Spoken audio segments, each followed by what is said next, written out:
Good afternoon.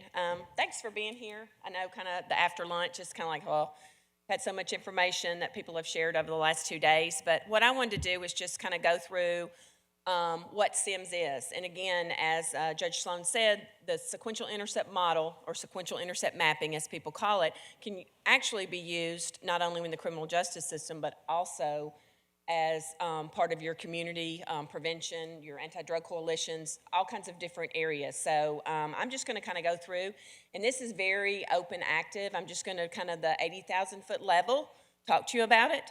And then if you have questions, please don't hesitate to ask. Please don't hesitate to ask. And also, I talk really fast, so if I'm talking too fast, somebody just let me know.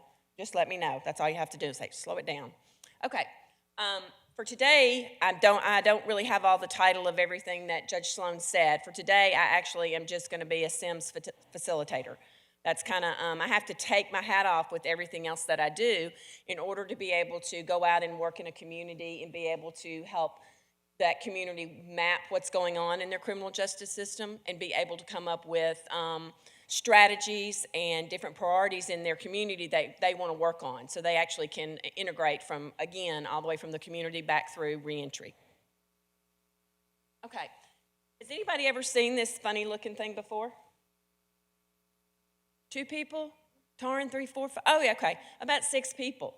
Okay, when you look at this, and I don't know how to use this pointer. When is it? Okay, I'm challenged with this stuff. I have people that do this. Yeah, I have. Yeah, it's this button right here. Oh, okay. Okay. Okay. All right. When you look at this, if you look at this lovely little graph here, you're thinking, what in heaven's name is that? Well, probably in about 2000, through the National Institute of Mental Health, there was a grant that was put out, and Prevention Research Associates actually applied for that grant.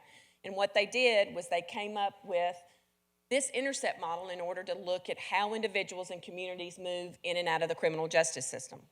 So this right here basically is just kind of the initial framework. It is really the framework. There's all kinds of other areas and different boxes and different arrows that a community would put in here in order to address someone going through the criminal justice system. So it's pretty comprehensive. I was kind of skeptical at first when I actually went through my first mapping session, and I thought, this is never going to work. I mean, how are you going to get people that touch people in all of these intercepts in the same room together? But lo and behold, they actually did come. As many of the actual presenters earlier today said, you know, if you'll put it out there, you build it, they will come. They will come. And I've seen that happen in several jurisdictions. So the sequential intercept mapping, it's really a tool for planning and implementing services, criminal justice services, or any other type services in your community, identifying collaborative efforts, and identifying resources and gaps.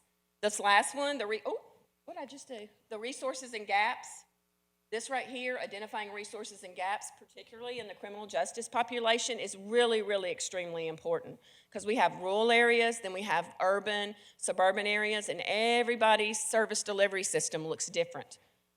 So that's probably one of the main things that the sequential intercept mapping helps get answers for. The purpose of it, well, basically, again, review resources and gaps, summarize the gaps, and identify priorities for change.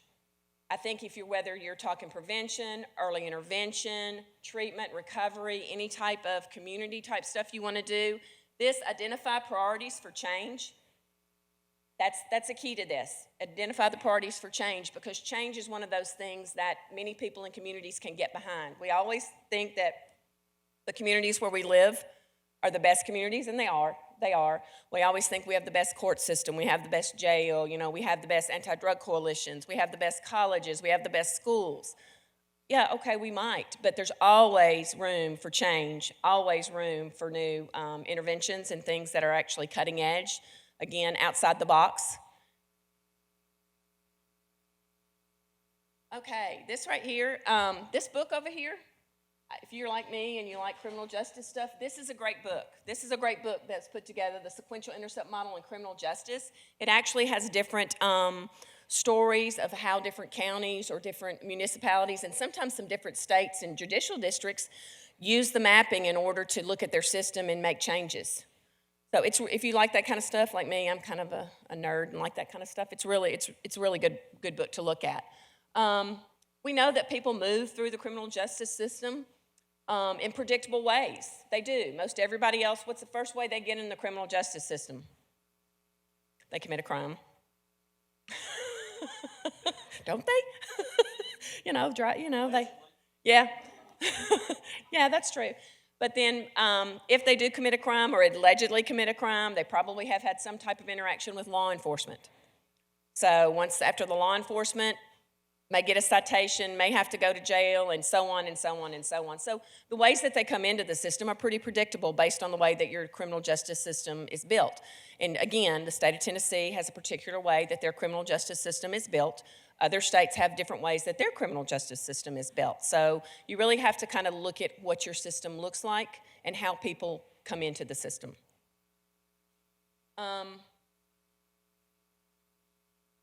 Okay. Basically, who are we looking at? What are we trying to do with the people in the criminal justice system? I will tell you there's also a juvenile SIMS model, but it's a totally different model because you have totally different players that probably would only be in this kind of intercept mapping for a short amount of time or just in certain intersects, whereas some of the people in the juvenile system, they're going to be through the whole. That's the next thing that we're going to do. Right now, we've just started with the adults because adults are easy to maneuver with. We love juveniles. We all have kids. We love juveniles. But sometimes the system they get in, it's really difficult. I'm just telling y'all, it's really difficult.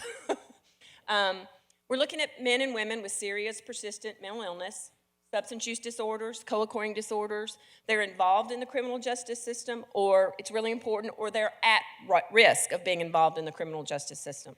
We know many people, again, with our prevention and early intervention strategies that are at risk. Why? Because of their family dynamics. I mean, you look at their ACEs scores and you see it right then and right there. So it's generational. So we have many people that are at risk. And so that's where, again, with this type of mapping in a community, you can look with your prevention coalitions, that they can look, any type of interventions in school, they can look at those people that hopefully they're all, I would hope, probably not happening, or having some type of ACEs scores done in the school system. They could look at that and then provide interventions to keep them from entering the front door. Okay.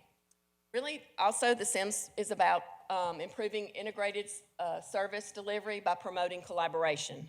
We hear collaboration, that word, all the time. And truly, it is a word that can be used across all systems. We all collaborate, whether we're collaborating when our kids are at the soccer game or like bringing cookies or whatever. We're collaborating when we're at work with different team members. We're collaborating in our church areas. We might be on a different committee. We might be teaching, Bible school, Bible study. So collaboration is just a word that crosses across, everybody's life at different points all the time.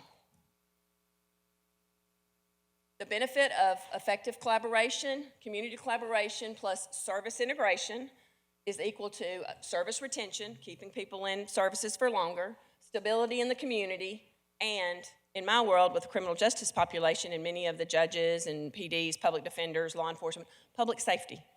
Public safety. Okay. We all know there's also challenges to collaboration. Again, specifically when you're working in prevention, early intervention, treatment, recovery, criminal justice, sometimes we have funding silos. And sometimes we create our own funding silos, not on purpose, it just happens. We find that many different agencies sometimes are all going after the same grants. We're not talking to each other about that. And then truly it can turn out to be a really difficult thing to manage because you have, well, we're doing this and we're doing this. If we'd come together and talked about it and collaborated, we all could be getting more people into certain type of services, be more impactful, serve more people.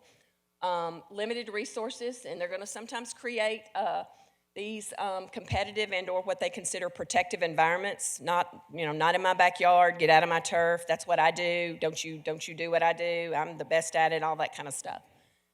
And then, of course, system cultures. All of our systems, whether it's the school system, we all have different cultures.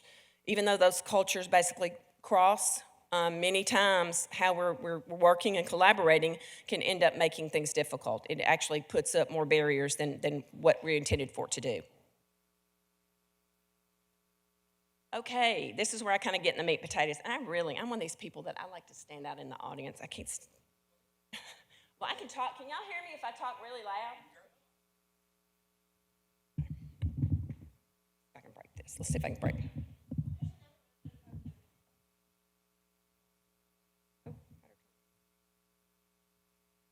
I'm still challenged with all this. Thanks. He's so smart. Okay, I'm going to kind of stand over here so you guys can see because it's better for me. I just want to, the 6 key points of interception through the SIMS model is community services, or the community, law enforcement, booking, initial court hearing, jails, courts, reentry, and then community corrections or community supervision and community support.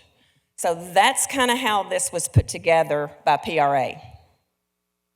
This is Intercept Zero, and up until about 4 years ago, this Intercept right here was not part of their model.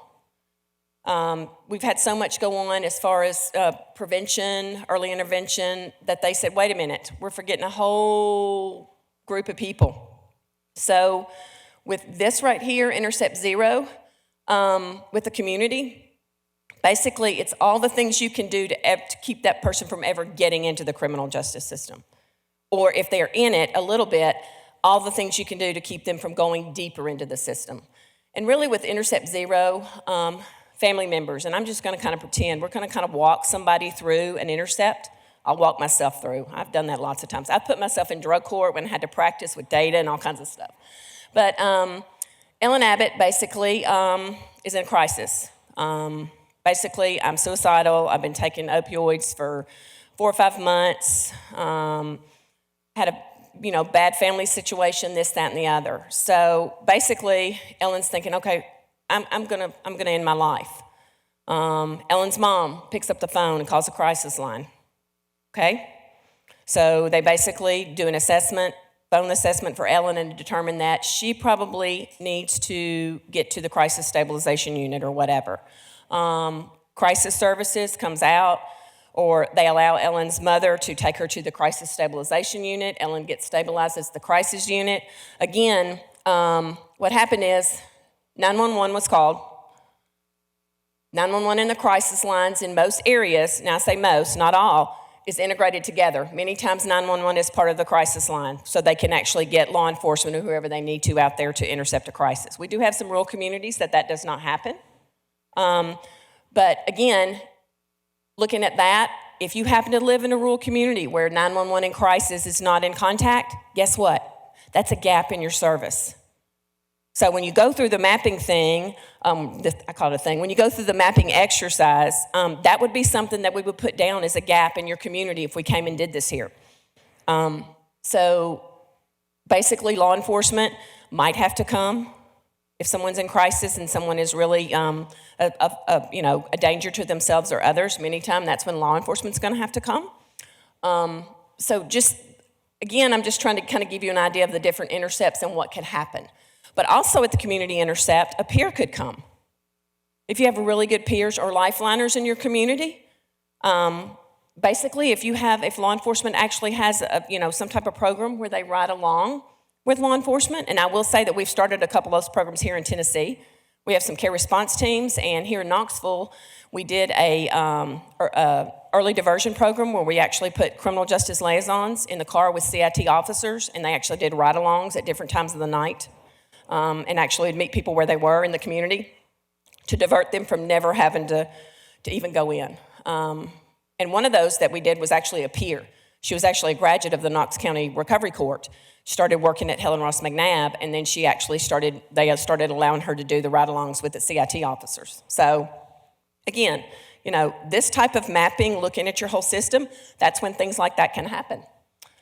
I'm just going to kind of go through the different ones, but this is Intercept Zero, and I will tell you many times, and when you do a whole mapping, I would love to have a picture of it, because it's usually you have these different charts all over the wall, and you have everybody in the room. I mean, it's wonderful. You need your mayor, you need your county commissioners, and the reason why is because those are the people, and let's be honest, that money comes through.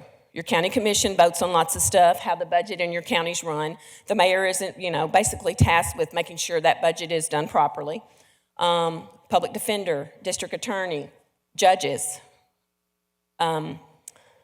treatment providers, churches, anti-drug coalition, law enforcement, all law enforcement, community corrections, EMS. There's just any and everyone needs to be a part of that. Now, when a lot of these people are going to get in this room together for a day and a half, that's how long a SIMS training is. They basically, on day one, they'll go through all these models, all the different intercepts like we're doing, and then they'll be asked to take an inventory of, where do you fit in this, and what all do you do? And so then they'll map it all out, and you'll have lines and arrows, and it's all over everywhere. But it's really kind of neat to look at it. And once you do that and people actually see it on paper, then their minds start thinking. They're thinking, wait a minute. I thought we did this, but we don't. But instead we're doing this. But wait, we do this, we have 6 different agencies doing this. And these 6 agencies, may be able to help transport people to crisis if you don't have a good transportation or you don't have law enforcement that needs to, if you have a lot of them that don't need to be transported by law enforcement. Things like that. So they begin to actually look at what they're providing and the different, gaps or I guess you would say overlap in services and be able to maneuver through it and see how they can help in their community, make sure that as many gaps as they see that they can try to address. Intercept 1. That's basically when someone has their initial interaction with law enforcement. Basically, 911's called, they go out somewhere, maybe someone's got public drunkenness, then law enforcement needs to determine whether they need to arrest that person, and if they arrest that person, then they're going to jail. But if they don't arrest that person, then what's going to happen? That's where you would have other lines, okay? That we would actually talk about, okay, if they're arrested, this is what happens. But do you have a service in your community where they may not have to get arrested? Like I talked about here in Knoxville, the pre-arrest diversion. Many of the public intoxications for over 4 years didn't have to be arrested. They basically got to, the liaison would be with law enforcement and they would call a family member or somebody to come pick them up. So, again, that's not somebody that you want in the jail. That's someone that they have an issue. And so what you want to try to do is get them somewhere else besides the jail. I know everybody hears it all the time, but what besides mental health hospital or a treatment center, who across the country is basically the largest place to house people with substance abuse and mental health? The jail. Many people say it's the prison, and that's correct. The prison does do it, but those that are in the prison, they have a certain amount of time they have to be there. They have a certain amount of time that they actually have to be in the prison. With your local jails, it depends on what's going on in your community. It depends on if there was a wonderful football game and you won, or if, just a concert, let's say, you might have had a Bonnaroo. I mean, anything like that. There's all kinds of different community factors that play into what happens to the jail population. So again, that is a living, moving population that goes in and out. And many of our substance abuse and mental health individuals go in and out quite a bit.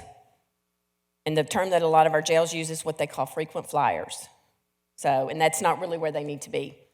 Intercept 2 is the initial detention. That's when you have to go to jail and you have to wait 48, 72 hours. It just depends. If you go in on a Friday, it's probably going to be sometime Monday or Tuesday before you get your initial appearance. So you've got some people that are in there. They're in there.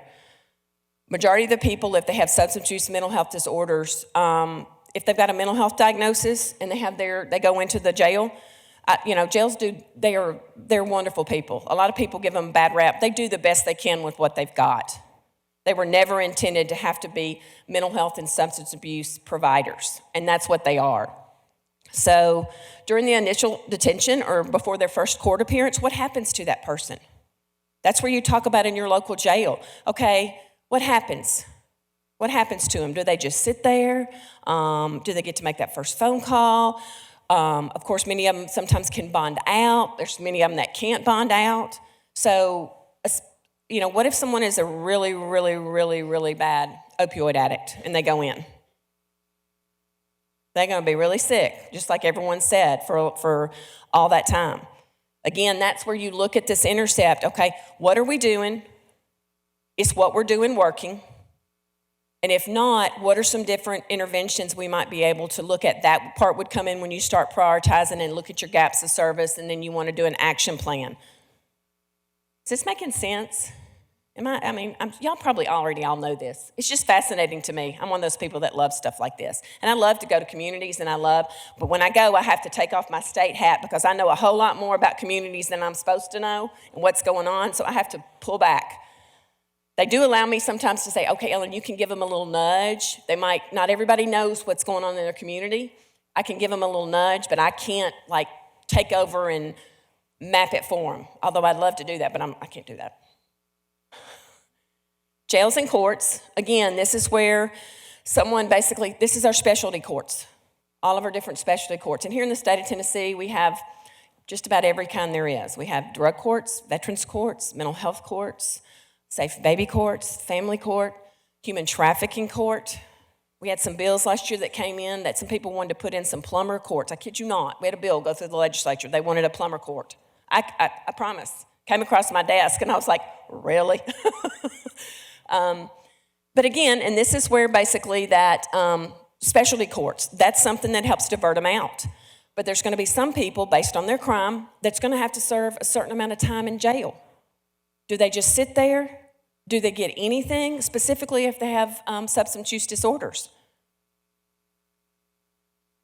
How would it look if you had if your jail wanted to start providing some type of services? If nothing else, how would it look if your jail actually wanted to do a risk needs assessment on people that are coming in?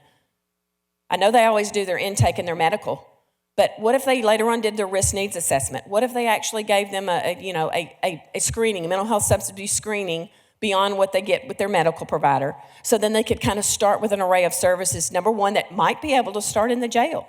Or number two, they have this plan so when they go out, they could be handed off warmly to someone else to continue on.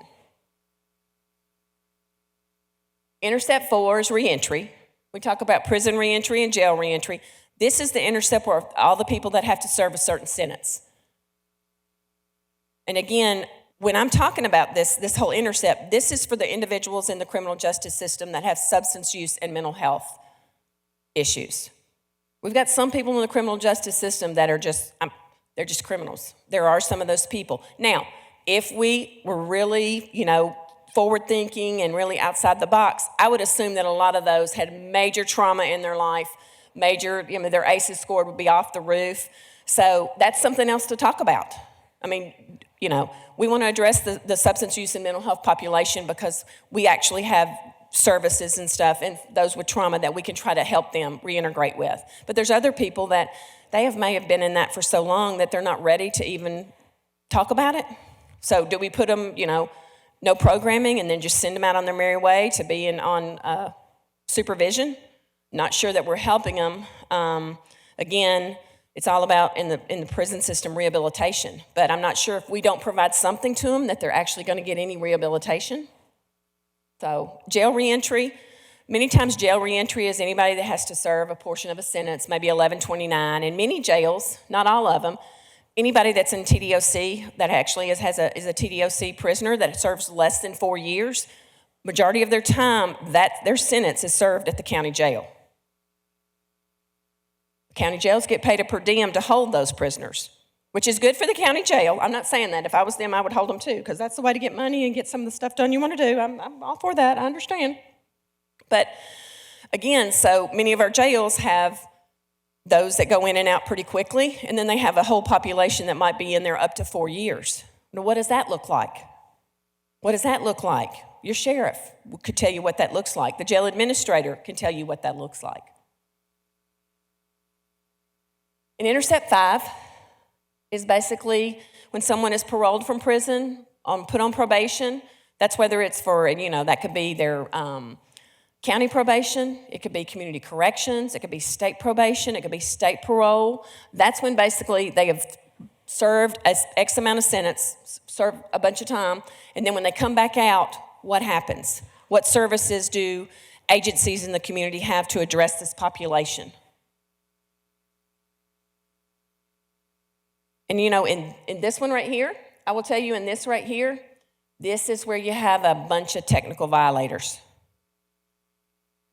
You have them coming out of a lot of those, and I don't know this for sure, but I'm pretty sure a lot of the local jails that serve the prisoners that have less than 4 years on paper, a lot of them coming out of the local jails, you would probably, if you looked at the data compared to the ones coming out of the prison, because the prison is putting some programs in place. I mean, they're making great strides and try to do that. But those that have to serve their 4 years or less at the local jail, I would assume, and this is just me assuming, and I do that a lot of the technical violators coming from TDOC are those that were in the local jails serving their 4-year sentence or less. So that's just food for thought. Okay, I'm going to open up. I'm going to explain something in a minute. But basically, I guess it was 2017. My staff, I have a grant writer that's a great guy. He writes lots of good grants. But we actually applied for a COPE grant through the Department of Justice, and that's Comprehensive Opioid Addiction Program. And what happened was that with that one, we basically decided that we were going to find some communities that were willing to go through the sequential intercept mapping. So the first thing we had to do was get a quadrant of people trained as certified facilitators. And so we've done that. Actually, that's what I did on Tuesday and Wednesday before I came here. That's what I was doing. I was up here in Knoxville, and I was shut up in a room with 18 other people and four trainers from PRA for 20 hours. But I will tell you, it was a wonderful training. And so basically what that means is now we have trainers in our state that can go out to the different communities, and we actually have community partners, different individuals in the communities that actually signed up to do the training. And so what they'll basically do, we are actually kind of rolling this out slowly. It's going to take us a couple of months to get our feet on the ground with this. We have 2 communities already in the hopper that have actually requested this. They kind of knew about it ahead of time, and so they're going to be what I call my guinea pigs. I appreciate them doing that because it's going to give us a chance to kind of get in there, see what we can do, and get all the kinks worked out. But again, before we did this initiative, anytime you would ask PRA to come, and they're a great company. It's just like any other company that comes up with an evidence-based model of a way to look at change. It's pretty expensive to get them to come. So about, 4 years ago, they started doing the facilitator training. And basically what it is that I can do this all throughout the state of Tennessee. And the other people that were trained with me can do it all throughout the state of Tennessee. I can't go do it in Kentucky. I can't go do it in Georgia. Now, later on, I'm hoping to go back and get my national so I can then do it. That's part of my retirement plan, just so y'all know. I tell everybody that. So I have something else to do when I get ready to retire. But so if you have your community, you think your mayor, you think your sheriff, you think your county commission would like to look at this and look at going through, it's a 1.5-day training. And to be, the first day walks you kind of through with more detail on what I just did. And then after lunch on the first day, you actually take each one of the intercepts and your community, all the players that are there for the training, start mapping what your community looks like. From Intercept Zero all the way through reentry. And you put all your different resources and gaps. You list all that stuff. It's all listed. And you talk about it. You have conversations about it. Sometimes people disagree about what's a gap, what's a resource, but that's a time where there's open conversations in your community with people that actually can help make change occur, particularly with the criminal justice system. So even though some of the conversations sometimes can be tough, it's really beneficial. It's really beneficial. I did it here in Knox County 3 years ago, and what came out of that 3 years ago is basically their safety center. I don't know if you guys know that Helen Ross McNabb has a safety center. That conversation had been going on for years, but we had PRA come back and do a facilitation through the KEDP grant where we had the ride-alongs with law enforcement. It was a SAMHSA grant, and it was amazing. We had both mayors in there, chief of police was in there, sheriff was in there, jail administrator, DA, Sharm was in there, Stephen, here in Knox County. Steve? I can't remember his first name. Yeah. PD. Anyway, they were all in there. We had community provider, CARM was in there, the rescue mission was in there, the housing provider here in Knox County was in there. And lo and behold, we figured out, and this is not picking on anybody, but the public housing here in Knox County, anybody that had a drug offense, they weren't letting them into public housing. Well, we ask a lot of questions about that because at the federal level, there's some stuff where you can't deny somebody public housing because of their substance use issues. So I don't think whoever at the local level, so that's kind of changed some now. I mean, so there's things like that that come out of this type of facilitation. So it's really a good tool. And once you do, you map all the different intercepts. Then the next day you come back and there's a list. You go back through and everybody in the community comes up with priorities, the priorities that you want to see. And there's a big chart up there and you list the top 5 priorities that you want to, that you want your county to address or your district or whatever. And then you actually take these little cute dots and you go up, everybody goes up and votes for their top 3. Votes for their top 3. And I actually pass out everyone 2 yellow dots and everybody gets 1 red dot. And the reason I do that is because the 1 red dot, I tell everyone, okay, your number 1 priority, based on the 5 collectively that the group has come up with, you get 1 red dot. And that 1 red dot is the thing that's most important to you, that you think really will make change in your system, if criminal justice-wise, or in the community, if that's one of the things that comes a priority. Then everyone goes up there, and the first thing you do is, okay, use the red dot for your main number 1 priority. And then you have your other 2 dots for 2 and 3. Everybody gets top 3. Even though we have maybe 5 priorities up there, we got to give a little leeway so some people can have some options. After that's done, we go back and we tally everything up, and then all the priorities up there. And so from that point, we take the top 3. And from those top 3 priorities from your community, then you do an action plan. You do an action plan. What can we do as a community in order to address these 3 top priorities? And it's really amazing with some of the stuff they come up with. Sometimes you'll find providers that do the same thing, and they're saying, wait a minute, maybe I need to change my service structure because you're doing that. Maybe I need to do it this way, and that way we can address gap 1 or, gap 2 or whatever. It's really amazing because you're looking at your community and everyone's involved, and it really is a whole system change. Now, some of the priorities that you're going to come up with that are going to be these top level ones, you're not going to be able to change because they're impacted by what? Funds. Might be impacted by funds. So basically you say, okay, we really would love to do this, but we realize we can't do this because it's going to, cost $2 million. You don't take that off your priority list. You just know that that's a long-term priority. Then you go back and we'll say, okay, well, if you know that's long-term, let's look at short-term. What could you do in the next 3 to 6 months that would impact your community as far as how your people are coming in and out of the criminal justice system, how you're going to, community-wise, keep them out? How are you going to actually, with reentry, what are you going to do to make sure these people, if they've served their time, how are we going to do, what are we going to put together to make sure that they don't come back in? What else do we need to add to our service system? What do we need to take away from our service system? And then after you've done all that, then you get this lovely report, and it talks about everything you did for that day and a half, and it's all written down, it's all fancy, we've got templates and everything. And then everyone, basically pretty much if the mayor or county commission or if a judge basically intervened the group, they'll get a copy of the report. And once they sign off on it and they give it to everyone in their group, you guys will get a chance to actually look at the report and say, hey, Judge Sloan, thank you for, here I'm Jefferson County, but I don't think that's what we said. We can make a mistake as far as the notes we're taking.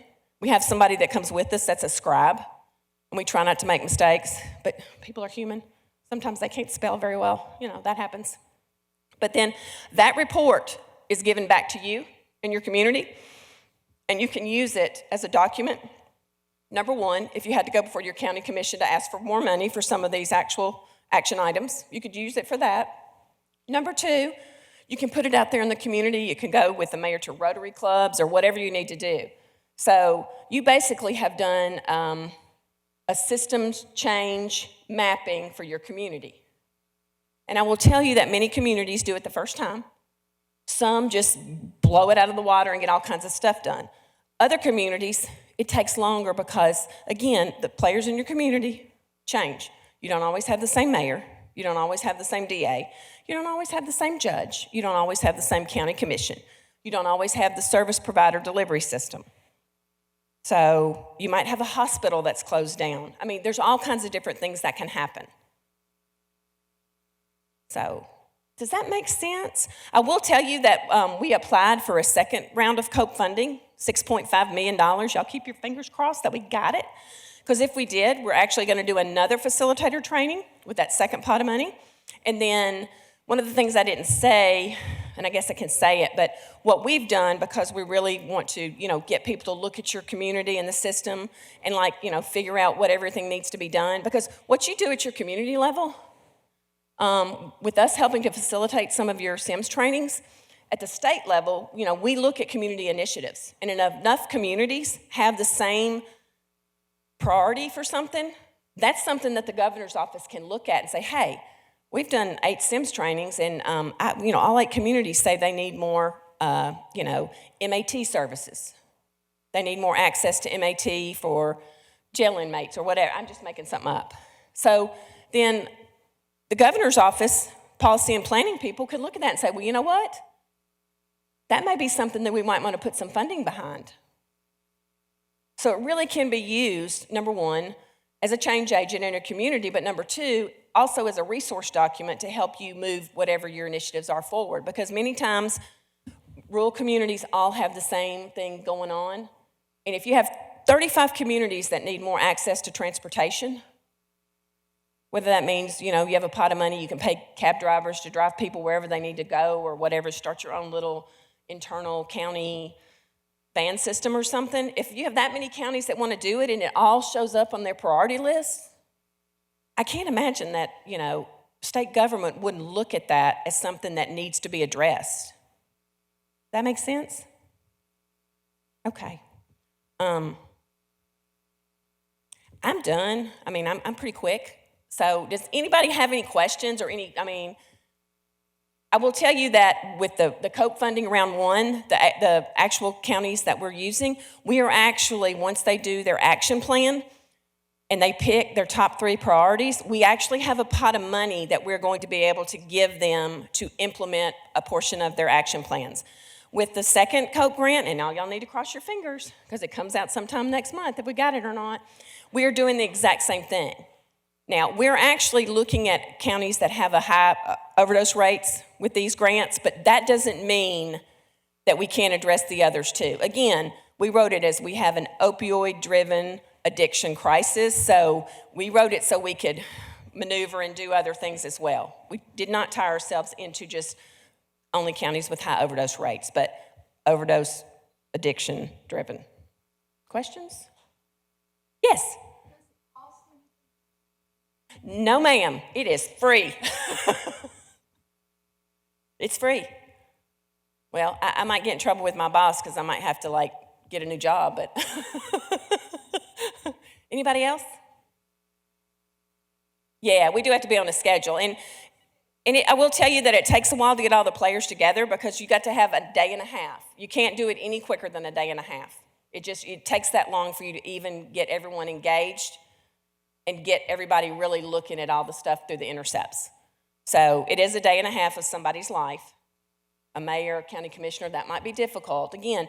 But I will tell you, if it's a mayor, county commissioner, a judge, if they actually want to convene it and ask people to participate, people will come and do it. They will come and do it. You want peers, you want people with lived experience, you want your transportation, housing, public housing, transitional housing, all those people need to have a voice at the table. Our rule of thumb is we don't ever have more than 40 participants when we do the training because then that gets a little bit unmanageable. We give them a list. We have all kinds of paperwork, gives you a list, and we say these are the people that really need to be there. Now, sometimes some of them can't be there. That doesn't mean that you can't. They can, the DA can send an ADA. That's fine. A PD can send an assistant public defender. Okay, anybody else?